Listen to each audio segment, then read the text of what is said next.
my dad said he won't feed us if you don't click like.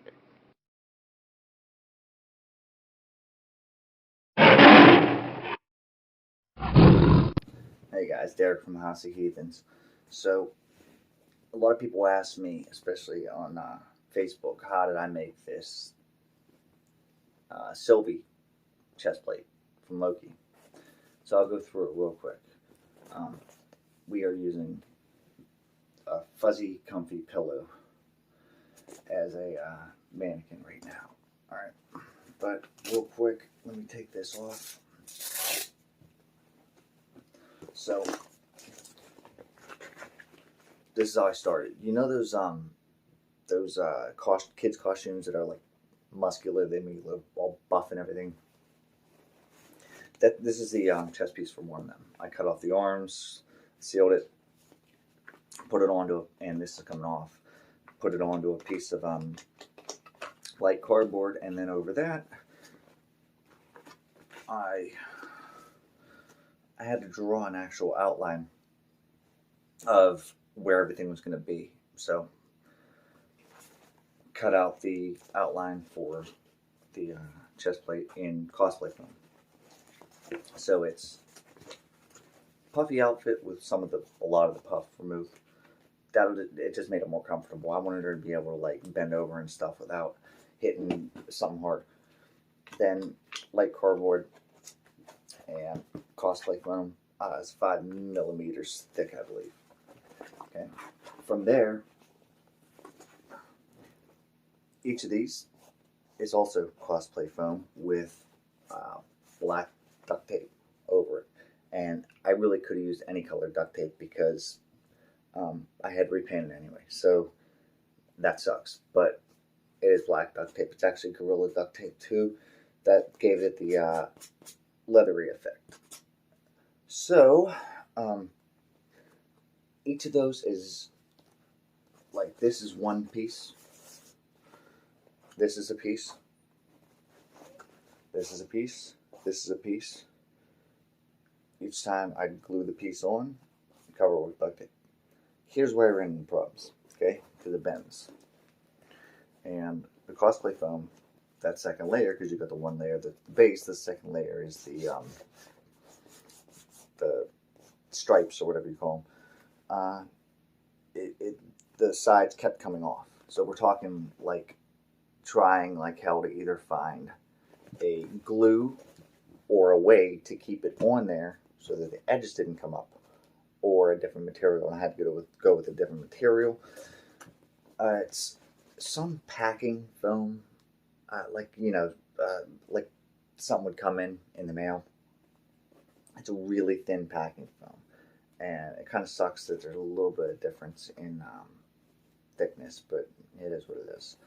And again, black duct tape over that, so that's for these two. And coming down to these two,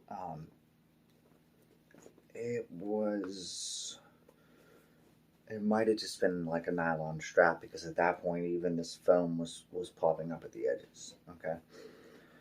Um, when I redo this, because I will have to redo it, because it's been worn for like 20 some hours already, and you can tell there's some stains and things on it, but it's functional. Like you can keep wearing it, which is kind of cool. Um, but I do want to make these all the same thickness. So all that duct tape, duct tape, duct tape.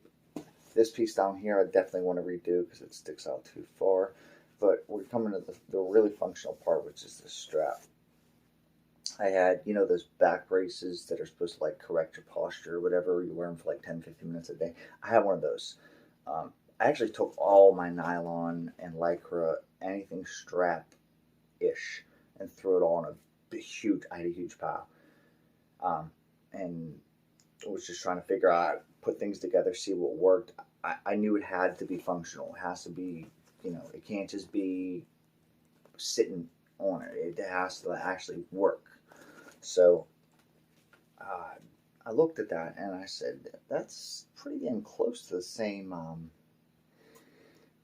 angle. And I sized it up and I said, you know what, I think I can make it work. So I cut the straps down, cut the part of it off. I cut the straps down, And there you have the side straps, which is cool.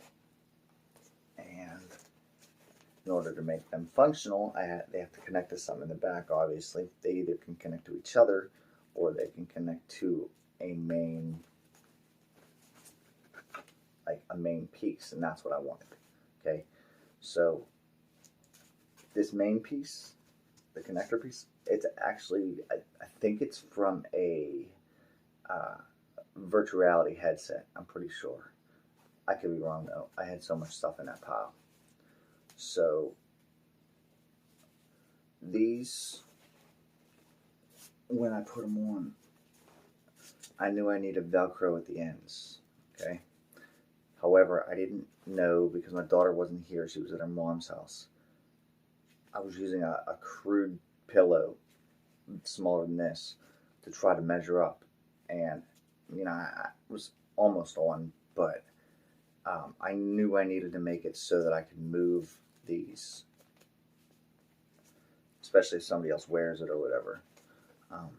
So I cut holes, zip tied it, zip tied that on there. So if this needs to move, it can easily move by just snipping the zip tie, poking 2 more holes. That way you can make it tighter or looser depending on who's wearing it or how they're wearing it or how they want to adjust it. So, you know, it Velcro's on there. That'll be the side straps. Now, you can see they're a little bit too long. It actually worked out because then you can't see the green, but she has a cape on anyway, so you can really see it regardless, which is kind of nice. So then we come to the top straps, and this is the only place where I use duct tape to hold something together, and the only reason why I did is because I knew I might have to make adjustments on the fly while we're at Comic-Con.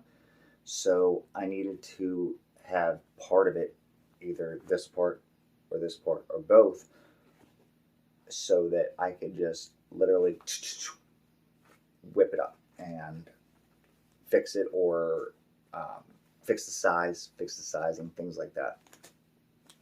So yeah, I took this was just from Hobby Lobby or something. It's a lycra, you know, like a stretchy material. I cut holes in this and looped it all around through and then back again through that connector piece and duct taped it. And then when my daughter was here, I measured her up with it and reduct taped it. And then again, the day of Comic-Con, I made sure that she could move around. I didn't have to reduct tape it at that point, which was kind of cool. And of course, for both of those, and then we come to the little fine details and things. This was easy. This is just a piece of cardboard. I do want to redo that though with an actual piece of nylon or something. But these caused me all kind of hell to get these on here. So first I tried with a gold marker / paint marker thing. It worked great on this.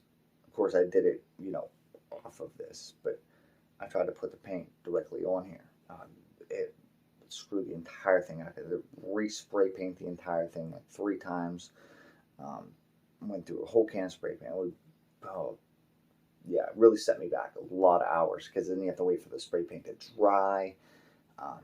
So finally, what I ended up doing is taking extra parts of this and stenciling it, cutting, and just glued it on. And luckily, even though the cosplay foam wouldn't stay on there without, you know, popping up, these do. So, hoorah! These I actually had strings, but they would not stay for anything. So for right now, they're painted until I figure out a better way to put like some type of rope or strings on there. And of course, you got the little inside the crevice things that are starting to come up because of all the wear that it's had. I'm probably gonna have to redo those. I probably will use like a better paint for that. So it is functional. It took me way too long to make. somebody who knows what they're doing and knows how to use the materials, it shouldn't take too long. There's some things online. Uh, there's a girl that made a really good looking one that she like taped her entire body and started there, and I think she used cosplay film also, but um, she just cut out the, instead of putting new ones on, she just cut it out. And initially I thought about doing that, but number one, if you screw up one little thing, you gotta go a whole new sheet. Two, you go too deep, or while you're wearing it, the structural integrity of it could be compromised because you're scoring it. Instead of having two layers, layer, you have one layer and you're actually taking pieces out of that layer. So that's why I went with this, because I knew there'd be, it's Comic Con. We're there for hours and hours and hours. It can be uncomfortable, so it's going to be like moved around. I didn't want a chance it ripping or stretching or anything like that. So it came out okay.